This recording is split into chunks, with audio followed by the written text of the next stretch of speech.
السلام علیکم ورحمۃ اللہ وبرکاتہ۔ آپ نے سوال پوچھا ہے کہ میت کے تعلق سے ذرا تفصیلی معلومات چاہیے کہ کس طرح سے میت کے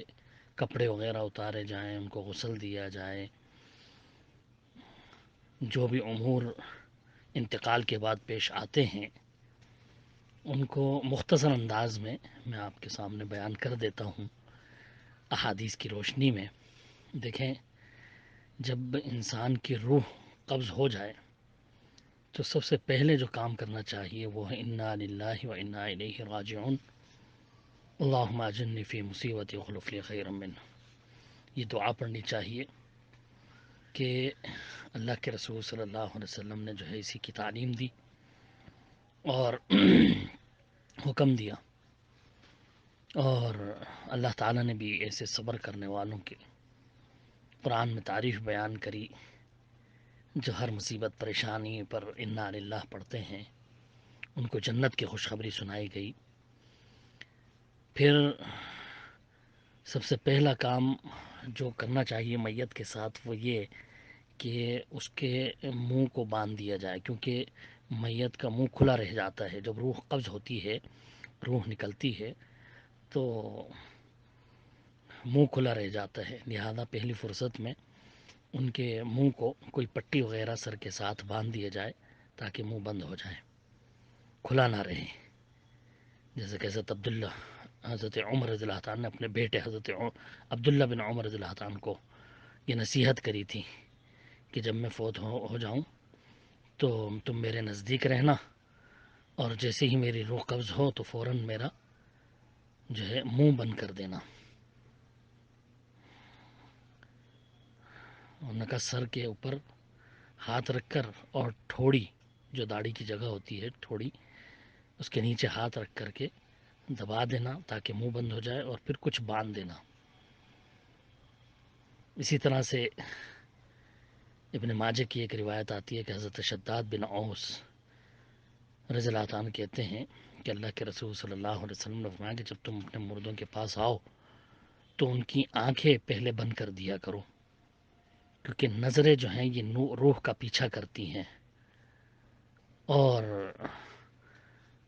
کھلی کی کھلی رہ جاتی ہیں، لہذا آنکھوں کو بند کر دینا چاہیے، منہ کو بند کر دینا چاہیے۔ اس وقت اللہ کے رسول صلی اللہ علیہ وسلم نے اسی حدیث میں یہ بھی فرمایا کہ زبان سے اچھی بات نکالنا، کوئی واویلا نہ کرنا، کیونکہ اس وقت جو گھر والے زبان سے بات نکالتے ہیں اس پر آمین کہی جاتی ہے، یعنی فرشتہ آمین کہتے ہیں اس وقت میں۔ جب حضرت ابو سلمہ رضی اللہ عنہ کا انتقال ہوا تھا، صحیح مسلم کی روایت ہے، حضرت ام سلمہ کہتی ہیں کہ جب ان کے شوہر ابو سلمہ کا انتقال ہوا تو اللہ کے رسول صلی اللہ علیہ وسلم آئے اور سب سے پہلے آپ نے حضرت ابو سلمہ کی آنکھیں بند کر دی تھیں۔ پھر میت کے ہاتھ پیر وغیرہ سیدھے کر دیں، اور اگر ہو سکے تو پیٹ پر کچھ رکھ دیا جائے، تھوڑا سا وزن، تاکہ پیٹ پھولنے نہ پائے، اور فوراً کپڑے اتار دیں ان کے، کیونکہ تازے جسم میں کپڑے آسانی سے اتارے جا سکتے ہیں۔ کپڑے اتار کر کے ایک صاف چادر ان کو اڑا دینی چاہیے۔ لیکن اگر کسی وجہ سے دیر ہو گئی ہے، کپڑے میں لباس میں تھے، جیسے اسپتال وغیرہ سے دیر سے دیتے ہیں، تو پھر کپڑے اتارنا مشکل ہو جاتا ہے،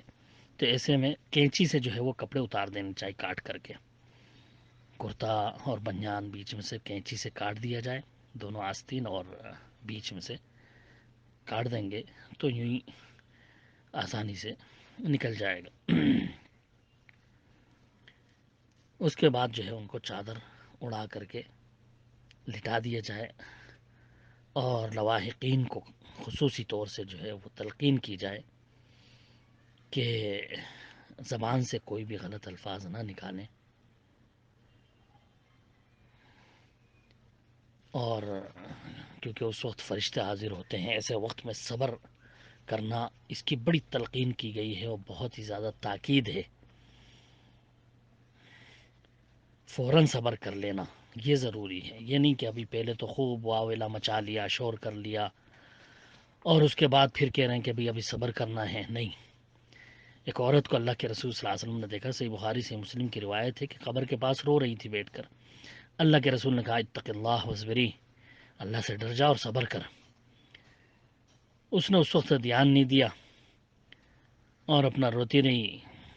وہ اس نے پہچانا نہیں تھا۔ جب بعد میں بتایا گیا کہ بھی اللہ کے رسول نے تجھے ایسی نصیحت کری اور تو نے بات نہیں مانی، تو اب وہ گھبرائی ہوئی آئی اللہ کے رسول صلی اللہ علیہ وسلم کے پاس کہ اللہ کے رسول میں نے آپ کو پہچانا نہیں تھا۔ تو اللہ کے رسول نے فرمایا انما الصبر عند الصدمۃ الاولی، کہ صبر تو سب سے پہلے صدمے کے وقت ہی ہوا کرتا ہے، یعنی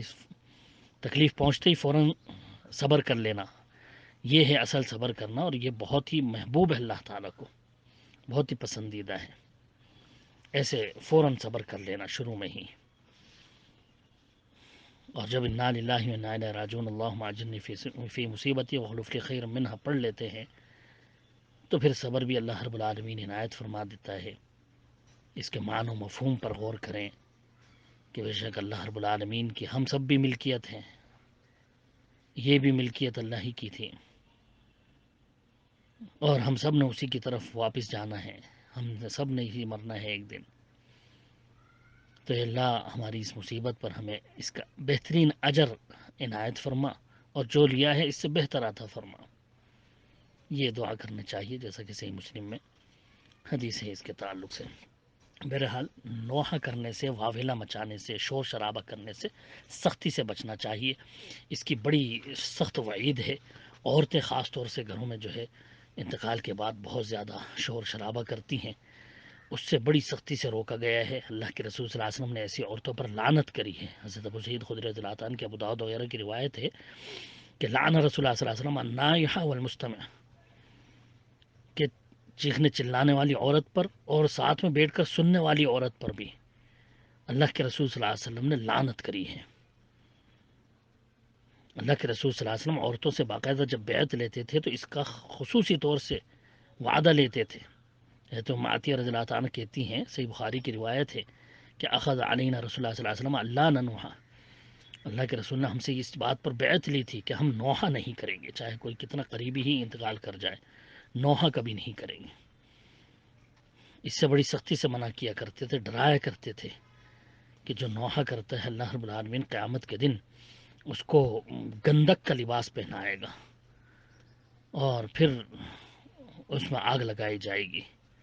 صحیح مسلم کی روایت ہے، کتنی سخت آگ لگے گی اس میں، گندک میں، بلکہ خود میت کو تکلیف دی جاتی ہے۔ اگر کوئی شخص یا عورتیں گھر میں زور زور سے روئیں، اس کی خوبیاں بیان کر کر کے اپنا آپ کو ماریں پیٹیں، چیخیں چلائیں، تو میت کو عذاب دیا جاتا ہے۔ صحیح بخاری صحیح مسلم کی روایت ہے، اللہ کے رسول صلی اللہ علیہ وسلم نے فرمایا ان المیت لیعذب ببکاء اہلہ علیہ، کہ میت والوں کے نوحہ کرنے، ان کے رونے چیخنے کی وجہ سے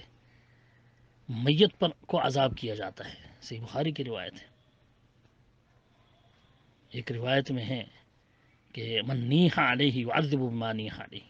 کہ جس پر نوحہ کیا جاتا ہے یا جس پر رویا چلایا جاتا ہے تو اس کو عذاب دیا جاتا ہے، جس کی وجہ سے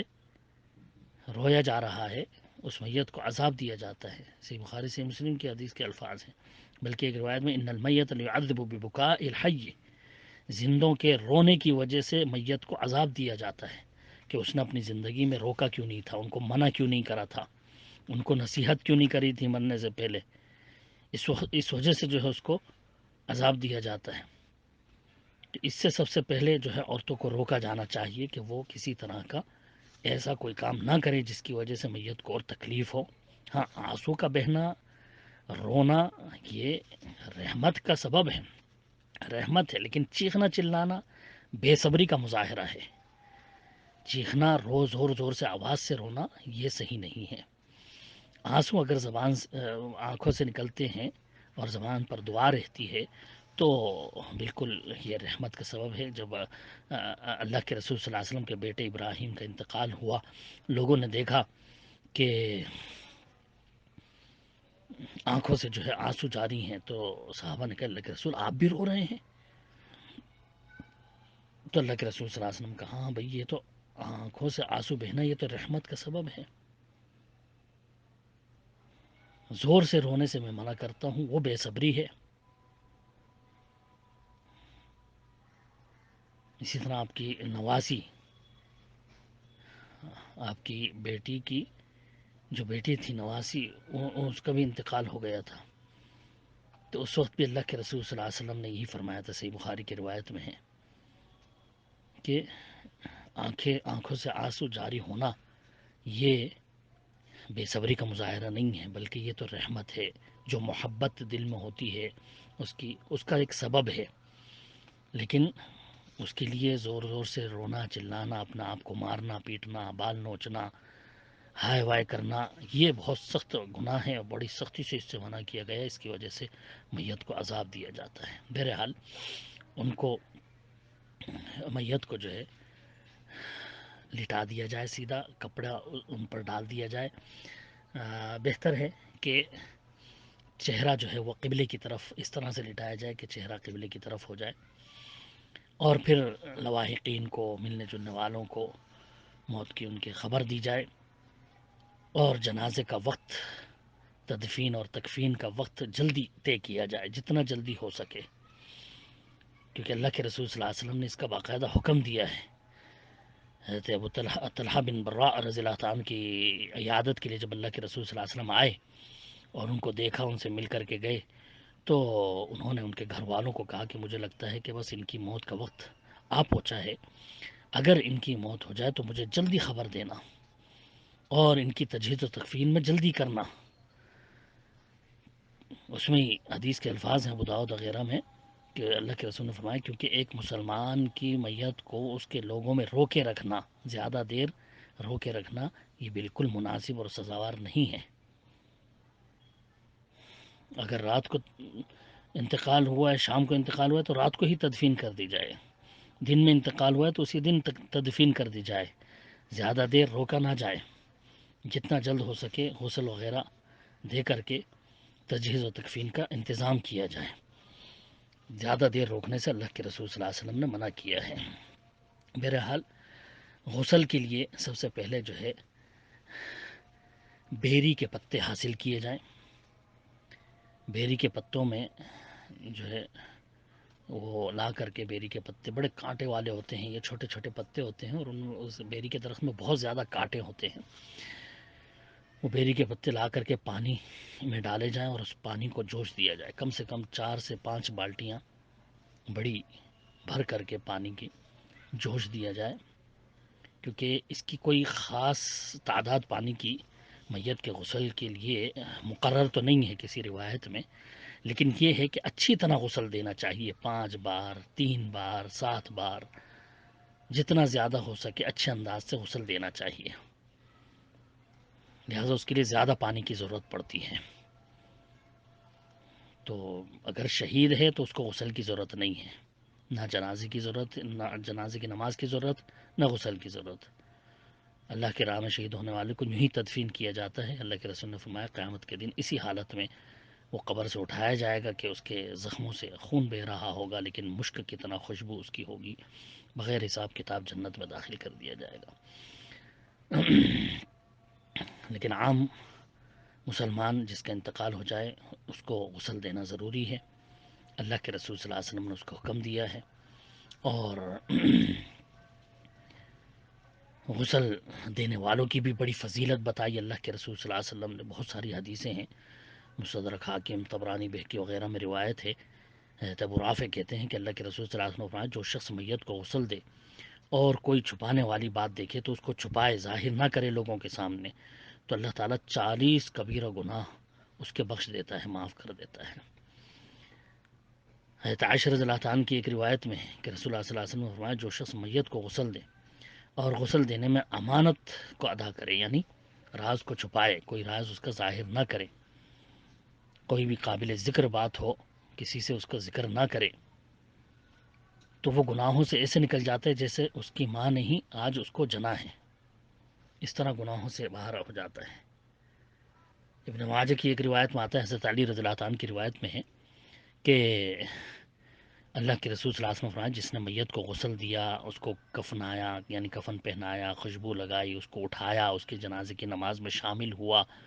اور میت کی کوئی چیز دیکھی پھر اسے صیغہ راز میں رکھا، تو وہ اپنے گناہوں سے ایسے نکل جاتا ہے جس طرح پیدا ہونے والا بچہ ہوتا ہے کہ جس کو اس کی ماں نے اسی دن پیدا کیا ہے کہ اس کے کھاتے میں کوئی گناہ نہیں ہوتا، ایسے اس کے سارے گناہ دھو دیے جاتے ہیں۔ مصنف ابن ابی شیبہ اور مصنف عبدالرزاق وغیرہ کی ایک روایت میں حضرت معاذ بن جبل رضی اللہ عنہ کی ہے کہ جس نے میت کو غسل دیا اور اس میں امانت کا حق ادا کیا تو وہ گناہوں سے پوری طرح سے صاف ہو جاتا ہے، جس طرح سے پیدا ہونے والا بچہ گناہوں سے صاف ہوتا ہے۔ اور بھی بہت ساری فضیلتیں ہیں اس تعلق سے، لہذا غسل دینا بہت ہی نیکی کا کام ہے، بہت مبارک اور بڑا عمل ہے، اس سے پیچھے نہیں ہٹنا چاہیے۔ اور حق جو ہے وہ قرابت داروں کا ہے، غسل کا بھی، تجہیز و تکفین کا بھی جو حق ہے وہ جتنے زیادہ قریبی لوگ ہیں ان کا یہ حق ہے، وہ سب سے پہلے حقدار ہیں اس اجر و ثواب کے کمانے کے۔ حضرت عائشہ رضی اللہ عنہ فرماتی ہیں کہ اللہ کے رسول صلی اللہ علیہ وسلم نے فرمایا لیغسلہ اقربکم وإن كان يعلم فإن كان لا يعلم فمن ترون عنده خطأ من ورع وأمانة، کہ میت کو غسل دینے کا سب سے زیادہ مستحق وہ شخص ہے جو سب سے زیادہ قریبی ہو، بشرطے کہ وہ غسل کا طریقہ جانتا ہو۔ اگر غسل نہ دے سکتا ہو، اس کا طریقہ نہیں معلوم، اس کو اس کا علم نہ ہو،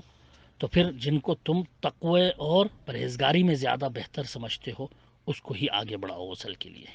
یہ مسند احمد اور بیہقی وغیرہ کی روایت ہے۔ لہذا خود جو ہے قرابت داروں کو آگے آنا چاہیے غسل کے لیے۔ آج کل جو لوگ باہر سے لوگوں کو منگاتے ہیں، ہاں بھائی مسجد کے مؤذن صاحب آئیں گے، مسجد کے امام صاحب آئیں گے، وہی غسل کرائیں گے، یہ صحیح نہیں ہے طریقہ۔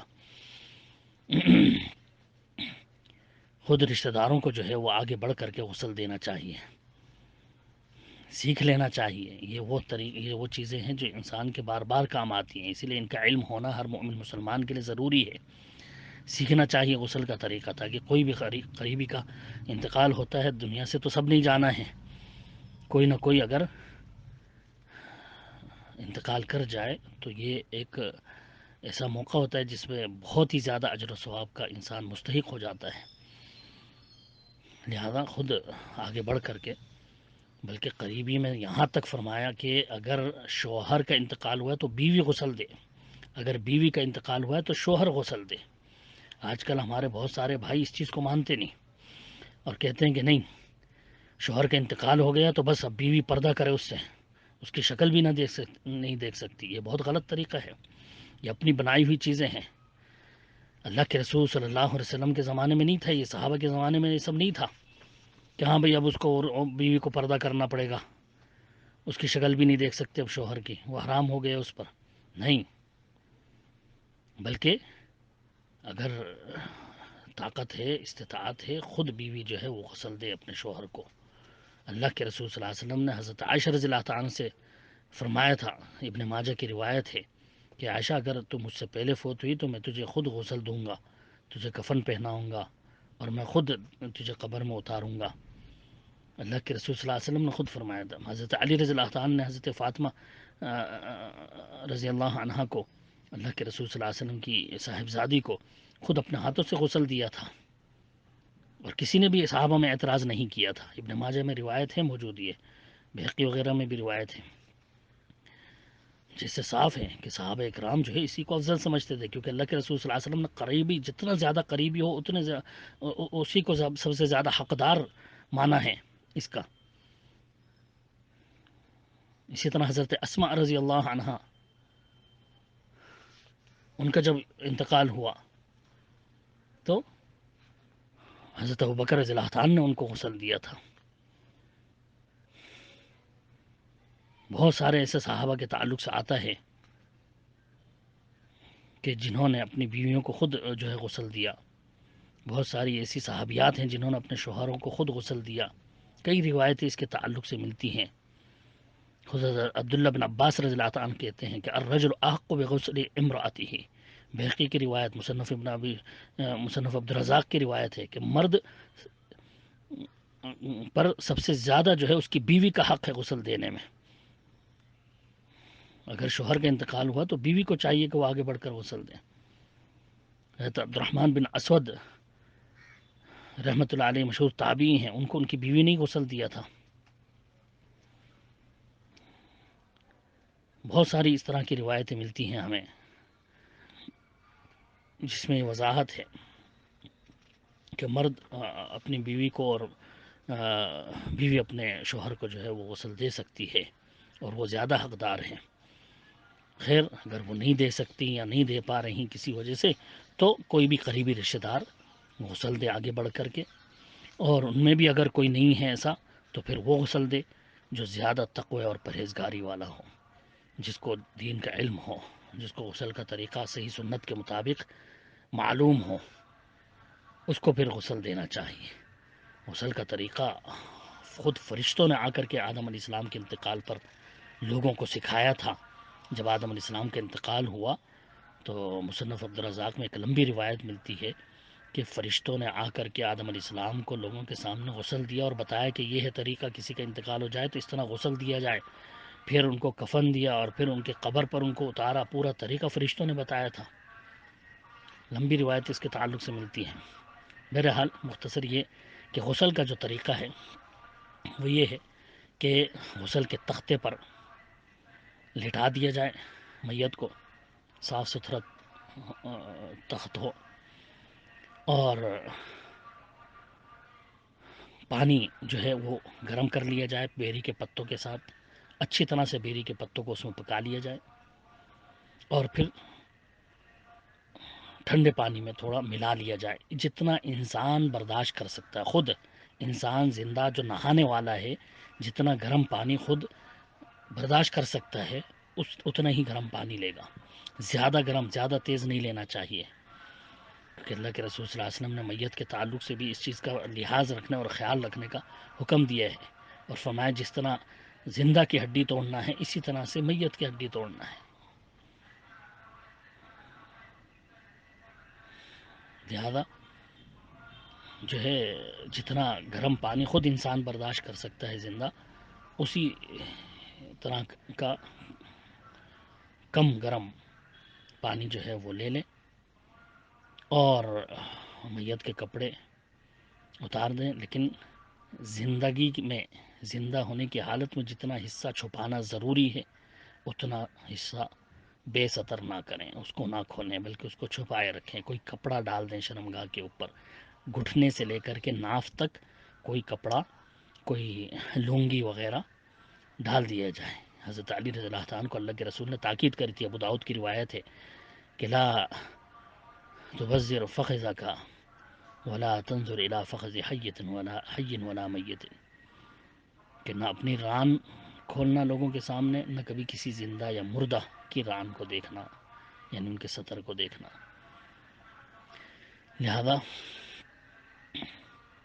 شرمگاہ پر جو ہے کپڑا ڈال دیا جائے.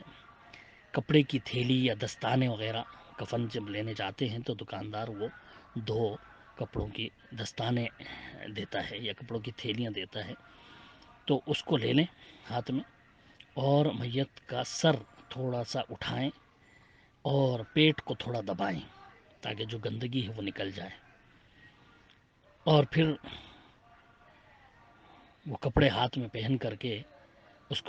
کی نجاست کو دور کیا جائے، اس کو استنجا دلایا جائے. استنجا دلا کر کے اچھی طرح سے گرم پانی سے بیری والے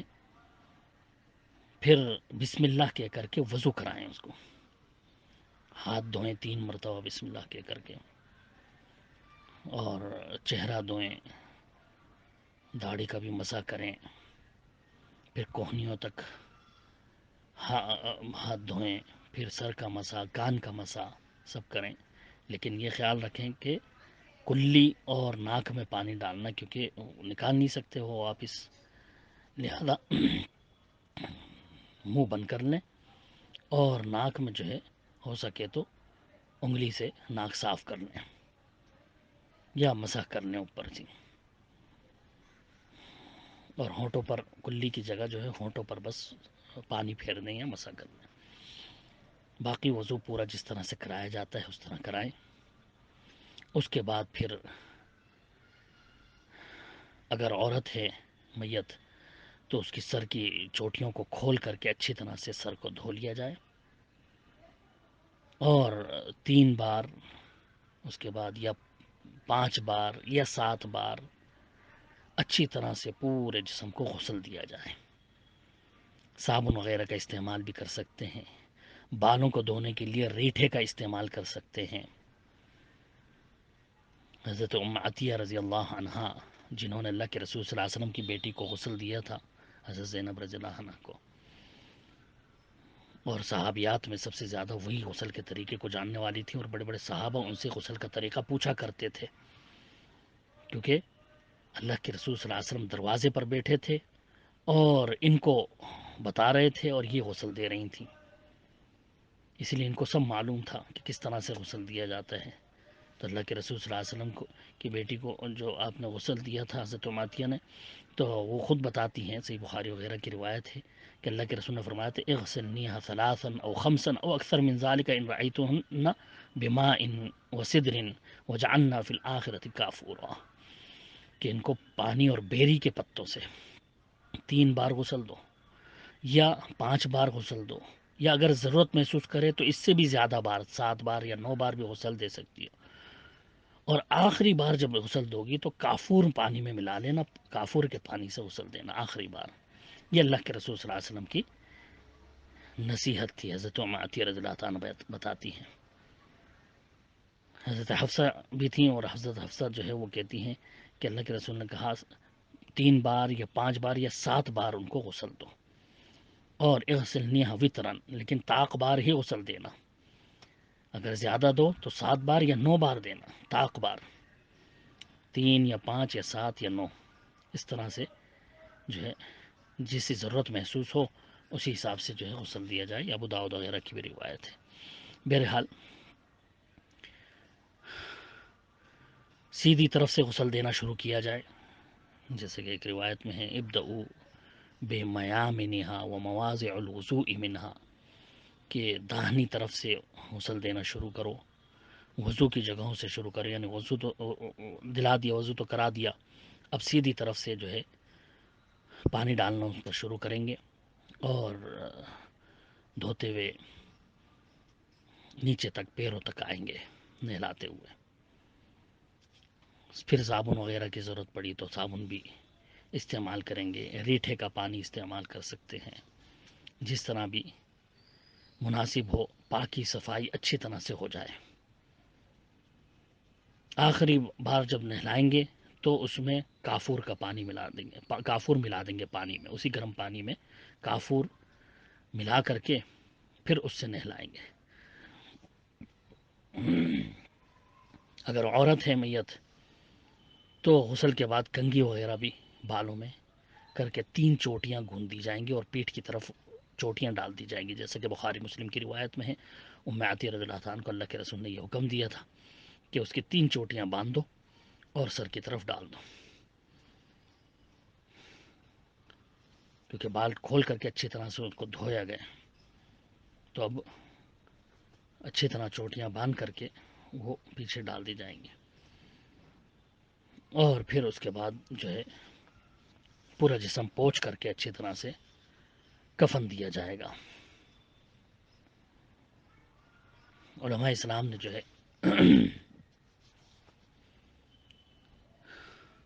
نہلاتے وقت کے اور بھی طریقے بتائیں کہ ابھی کم سے کم 3 لوگ ہونے چاہیے تاکہ آسانی سے نہلا سکیں۔ ایک طرف سے اٹھانا، پھر نہلانا سیدھی طرف سے، پھر سیدھا لٹا کر کے نہلانا، پھر الٹی طرف سے اٹھانا، پھر نہلانا، اس طرح سے بار بار کرنا پڑے گا، اس وجہ سے 3 لوگ کم سے کم ہوں اور قریبی رشتہ دار ہی ہوں جو نہلائیں، اور تخت کو جس پر لٹایا گیا ہے تھوڑا سا سر کی طرف سے اونچا کر دیا جائے تاکہ پانی جو ہے وہ سیدھا بہتا ہوا نکل جائے، رکے نہ پانی، نہلانے والا جو پانی ہے اس تخت کے اوپر رکنا نہیں چاہیے۔ امام محمد بن سیرین رحمۃ اللہ علیہ یہ بھی غسل کے اور تجہیز و تکفین کے مسائل کے بڑے عالم تھے، اور تابعین میں سب سے زیادہ غسل کے مسائل جاننے والے تھے، کیونکہ خود حضرت ام عطیہ رضی اللہ تعالیٰ سے انہوں نے سیکھا تھا۔ ابو داؤد وغیرہ کی روایت میں ہے کہ اگر غسل دینے کے بعد انسان یہ محسوس کرے کہ پیٹ سے کچھ نکلا ہے، کچھ خارج ہوا ہے، تو پھر 2 بار اور غسل دے دیں، 5 بار ہو جائے گا، یا 2 بار اور اس کے بعد بھی غسل دے دیں، 7 بار ہو جائے گا، اور آخر میں جو ہے کافور کے پانی سے نہلا دیا جائے۔ اب پوچھنے کے بعد اچھی طرح سے جو سجدے کی جگہیں ہیں، ماتھا، دونوں ہتھیلیاں، دونوں گھٹنے اور دونوں پیروں کی انگلیاں، ان میں جو ہے خوشبو وغیرہ لگا لی جائے، یا تو کافور کا ہی ملا ہوا پانی یا کافور ہی مل دیا جائے، وہ بھی خوشبودار ہی ہوتا ہے، یا پھر کوئی اور اچھی خوشبو ہو جیسا کہ مشک وغیرہ، تو وہ لگا لینا چاہیے۔ حضرت علی رضی اللہ عنہ نے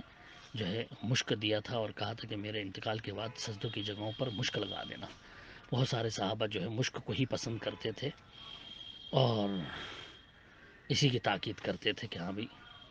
مشک لگا لیا جائے۔ بہرحال اب جب غسل سے فارغ ہو گئے تو اب تکفین ہے، یعنی کفن دینا ہے، اور کفن جو ہے مردوں کے لیے بس 3 کپڑے کافی ہیں، عورت کے لیے 5 کپڑے ہوتے ہیں اور مردوں کے لیے 3 کپڑے۔ اگر گھر میں ہی سادے کپڑے ہیں موجود صاف ستھرے تو وہ اسی سے کفن دے سکتے ہیں، فضول خرچی کرنا ضروری نہیں ہے۔ لیکن اگر خرید کر لا رہے ہیں تو سفید کپڑے لائے جائیں خرید کر کے، کیونکہ یہ افضل ہے، سفید کپڑوں میں کفن دینا یہ افضل ہے، جیسا کہ اللہ کے رسول صلی اللہ علیہ وسلم نے کہا کہ اپنے مردوں کو جو ہے سفید کپڑے میں کفناؤ اور اچھا کفن دو ان کو۔ 3 کپڑے مردوں کے لیے، لیکن اگر گنجائش نہیں ہے، غریب انسان ہے یا نہیں ہے کپڑے، تو ایک کپڑے سے بھی کفن دیا جا سکتا ہے، جیسے بہت سارے صحابہ کو ایک کپڑے میں ہی کفن دیا گیا کہ ان کے پاس اور چادر تھی نہیں۔ جنگ احد کے جو شہداء تھے ان کے تعلق سے کئی روایتیں آتی ہیں، حضرت مصعب بن عمیر رضی اللہ عنہ وغیرہ، کہ ایک ہی چادر تھی ان کے پاس، بس اسی ایک چادر میں ان کو کفنایا گیا اور اسی میں پھر ان کو قبر میں داخل کیا گیا۔ بہرحال کفن جو ہے وہ سیدھا کپڑا ہو، صاف، جو سلا ہوا نہ ہو، بغیر سلا ہوا کفن ہونا چاہیے۔ اگر سلا ہوا بھی ہے تو بھی کوئی حرج نہیں ہے، یہ شرط نہیں ہے، افضل ہے کہ وہ بغیر سلا ہوا ہو۔ لیکن اگر کرتا پہنایا جا رہا ہے کفن کے ساتھ تو وہ سلا ہوا ہونے میں کوئی حرج نہیں ہے، کیونکہ 3 کپڑے میں کفنانے کا جو اللہ کے رسول صلی اللہ علیہ وسلم نے حکم دیا ہے وہ سیدھے 3 چادریں ہیں، سیدھی 3 چادریں،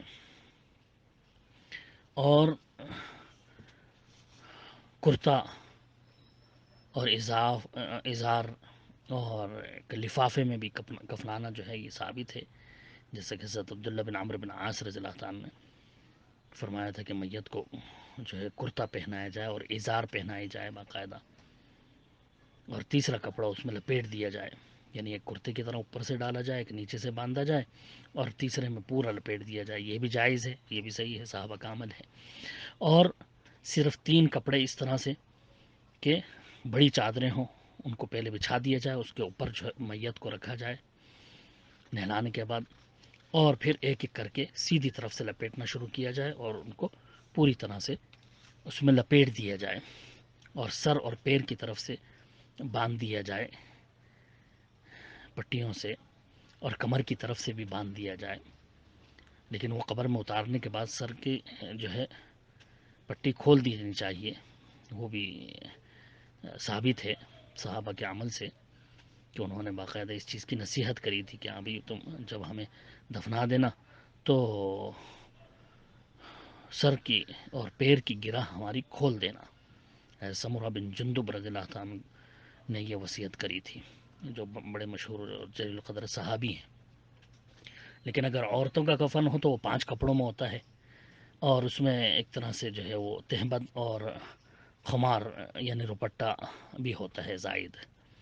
جیسے کہ حضرت لیلہ بنت قانف ثقفیہ ان کا جب انتقال ہوا تھا تو وہ کہتی ہیں خود کہ بھئی اللہ کے رسول صلی اللہ علیہ وسلم کی بیٹی کو ہم نے اسی طرح سے 5 کپڑوں میں کفنایا تھا، خود اللہ کے رسول صلی اللہ علیہ وسلم نے اپنا تہبند کھول کر کے دے دیا تھا، پھر اپنا کرتا دیا، پھر انہی کا جو خمار تھا، چادر تھی اور دوپٹہ تھا، اس کو بھی جو ہے ہم نے لیا، تو اس طرح سے 5 کپڑوں میں وہ لپیٹی گئی تھی۔ کفنایا گیا تھا ان کو 5 کپڑوں میں، اللہ کے رسول صلی اللہ علیہ وسلم کی بیٹی حضرت ام کلثوم کو، جیسا کہ ابو داؤد وغیرہ اور مسند احمد بیہقی وغیرہ میں بھی روایت ہے اس تعلق سے۔ تو بہرحال مردوں کا 3 کپڑا ہوتا ہے اور عورتوں کے لیے 5 کپڑے ہوتے ہیں، اس میں کفنایا جائے اور کفنانے کے بعد پھر اس میں خوشبو لگا دی جائے کفن میں، خاص طور سے جو ہے پیروں اور سر کی طرف، اور پھر اس کے بعد جنازے کی نماز پڑھی جائے۔ جنازے کا طریقہ میں پہلے بھی تفصیلی بیان کر چکا ہوں، اور تدفین کا بھی طریقہ میں بیان کر چکا ہوں۔ یہ مختصر انداز میں نے بس غسل اور کفن کا طریقہ بتا دیا ہے۔ اللہ تعالی ہمیں سنت کے مطابق ہر عمل کرنے کی توفیق عنایت فرمائے۔